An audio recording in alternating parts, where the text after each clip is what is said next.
Assalamualaikum, bertemu lagi dengan saya Cikgu Randy. Kali ini kita akan belajar satu lagi tajuk yang terdapat dalam pendidikan jasmani, iaitu capacity aerobik.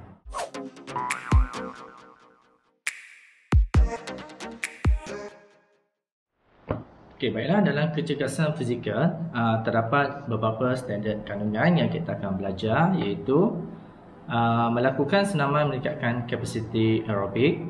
Yang kedua, melakukan senaman kelenturan. Yang ketiga, melakukan senaman daya tahan kekuatan otot. Yang keempat, melakukan aktiviti yang melibatkan komposisi badan.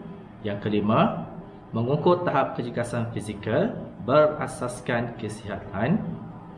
Seterusnya, mematuhi dan juga mengamalkan elemen pengurusan keselamatan. Dan akhir sekali, berkomunikasi dalam pelbagai cara semasa melakukan aktiviti fizikal. Baiklah, kita tengok apa yang dimaksudkan dengan kecergasan. Kecergasan fizikal adalah keupayaan sistem tubuh badan untuk bekerja dengan efisien bagi membolehkan seseorang menjadi sihat serta dapat melaksanakan aktiviti dalam kehidupan seharian. Okey, komponen kecergasan berasaskan kesihatan terdiri daripada yang pertama iaitu capacity aerobik, daya tahan otot, kekuatan otot, flexibility dan juga komposisi badan. Baiklah, sekarang kita lihat apa yang dimaksudkan dengan prinsip FIT. Okey. F yang pertama merujuk kepada frekuensi, iaitu kekerapan, di mana frekuensi bermaksud melakukan kekerapan latihan. Baiklah, kita digalakkan untuk bersenam sekurang-kurangnya 5 kali seminggu, seperti berjalan laju, berjoging, bersenam dan juga melakukan aktiviti senam aerobik. Seterusnya, intensity. Intensity merujuk kepada tahap intensity, iaitu tahap kesukaran melakukan aktiviti fizikal. Semakin tinggi intensiti latihan, semakin tinggi denyutan nadi ataupun degupan jantung, iaitu time ataupun masa. Okey, masa di sini merujuk kepada masa yang digunakan untuk melakukan aktiviti fizikal. Contohnya, lakukan aktiviti fizikal sekurang-kurangnya 30 hingga 60 minit sehari. Okey, itu ialah masa yang telah disarankan. Akhir sekali merujuk kepada type. Okey, iaitu jenis. Jenis di sini merujuk kepada jenis-jenis aktiviti fizikal yang berbeza tetapi memberi kesan terhadap komponen kecergasan yang berbeza. Baiklah, kita pergi kepada tajuk kita, iaitu capacity aerobik. Capacity aerobik iaitu keupayaan individu untuk kekal melakukan sesuatu aktiviti yang menggunakan tenaga aerobik dalam suatu tempoh masa. Jadi, individu yang mempunyai tahap capacity aerobik yang baik mampu melakukan aktiviti fizikal untuk tempoh masa yang sangat lama dan tanpa merasa lesu. Jadi, ada beberapa aktiviti yang dapat membantu meningkatkan kapasiti aerobik, antaranya iaitu berjoging dan juga melakukan aktiviti senam aerobik. Sebelum kita memulakan senaman untuk meningkatkan kapasiti aerobik, harus diingatkan di sini bahawa kita perlu mengira kadar nadi rehat dan juga kadar nadi maksimum untuk mendapatkan kadar nadi latihan. Okey, di sini kita akan gunakan formula konvenan yang boleh digunakan untuk mengira kadar nadi latihan. Jom kita tengok apa yang dimaksudkan dengan formula konvenan. Baiklah, untuk mendapatkan bacaan kadar nadi rehat ataupun KNR yang tepat, kita hendaklah mengambil kadar nadi pada waktu pagi, iaitu semasa bangun dari tidur. Okey. Jadi, apabila bangun daripada tidur, cuba dapatkan bacaan untuk beberapa hari selama berturut-turut dalam masa kiraan 60 saat pada tiap-tiap bacaan. Okey. Dan di sini kita akan tengok apakah formula bagi mengira kadar nadi maksimum. Di sini, kadar nadi maksimum boleh diukur melalui contoh yang berikut, iaitu contoh pengiraan kadar nadi maksimum bagi murid tingkatan 1 yang berusia 13 tahun. Okey, jadi kadar nadi maksimum bersamaan dengan 220 tolak umur, iaitu 13 dan bersamaan dengan 207 DSN. Okey. Manakala cara pengiraan kadar nadi latihan pula ataupun KNL iaitu kadar nadi latihan bersamaan kadar nadi maksimum tolak kadar nadi rehat dan didarab dengan intensiti latihan serta ditambah dengan kadar nadi rehat.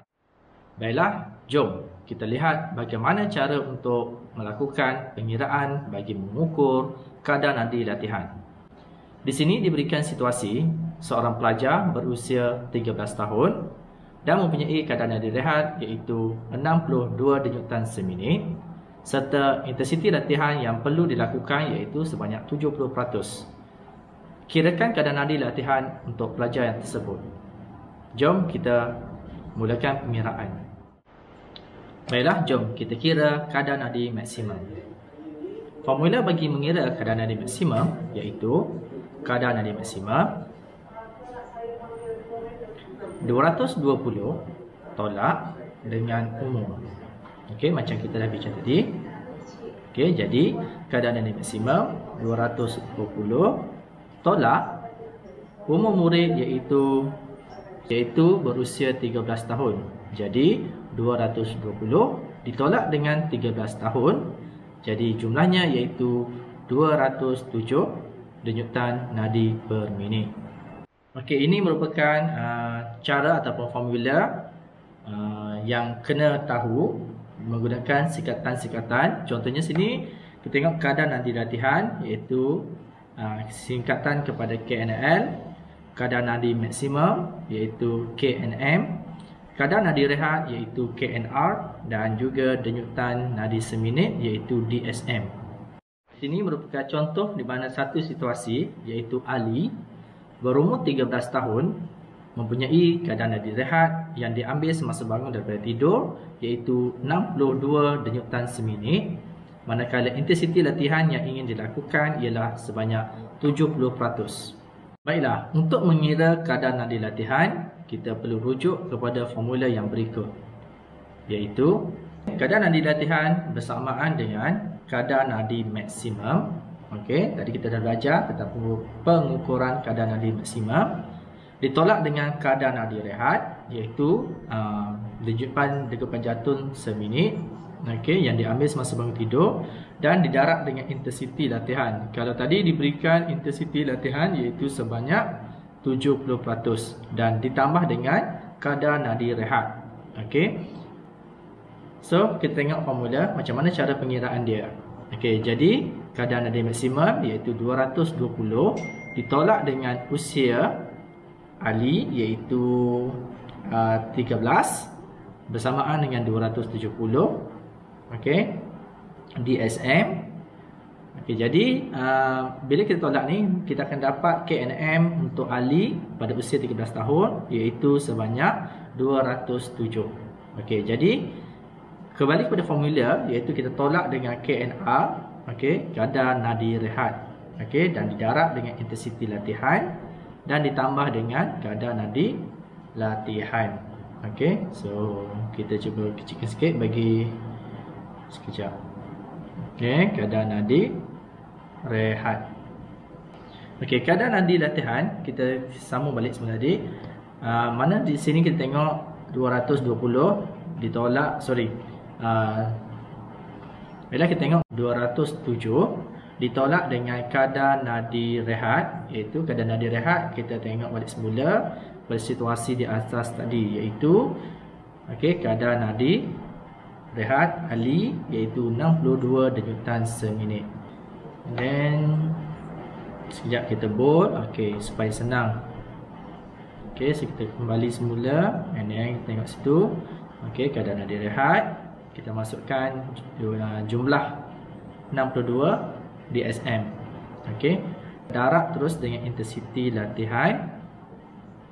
Okey, intensiti latihan dan tambah dengan KNR iaitu kadar nadi rehat. Terusnya kadar nadi latihan yang kita perolehi setelah kita tolak 207 tolak dengan 62, jadi kita dapat 145 didarab dengan intensiti latihan, kemudian ditambah dengan kadar nadi rehat. Okey, so kita tengok balik berapa kadar intensiti latihan Ali. Okey, di sini kita tengok situasi yang diberikan iaitu sebanyak 70%. Okey, jadi kita darab 70 bahagi dengan 100. Okey, ditambah dengan kadar nadi rehat. Okey, di sini kita akan dapat bahawa jumlah yang setelah didarab dengan intensiti latihan iaitu 145 didarab dengan 70 bahagi dengan 100 dan ditambah dengan KNR. Okey, so mesti kena buat macam ni nanti kalau cikgu beri latihan, you kena buat step by step macam ni. Okey, mesti ada kurungan. Okey, supaya jelas. Okey, ditambah dengan KNR.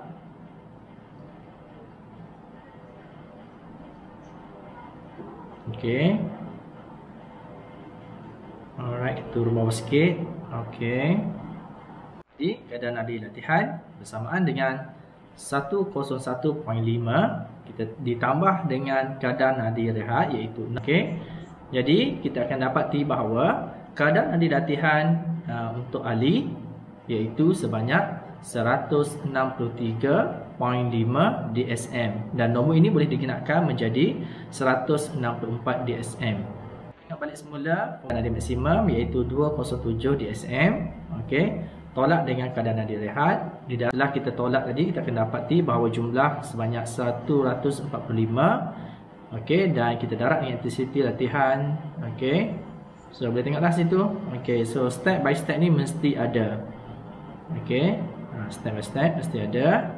And then hari sekali kita akan dapat jumlah kadar nadi latihan untuk Ali. Okey, baiklah. Cikgu rasa itu saja penerangan cikgu berkaitan dengan tajuk kali ini.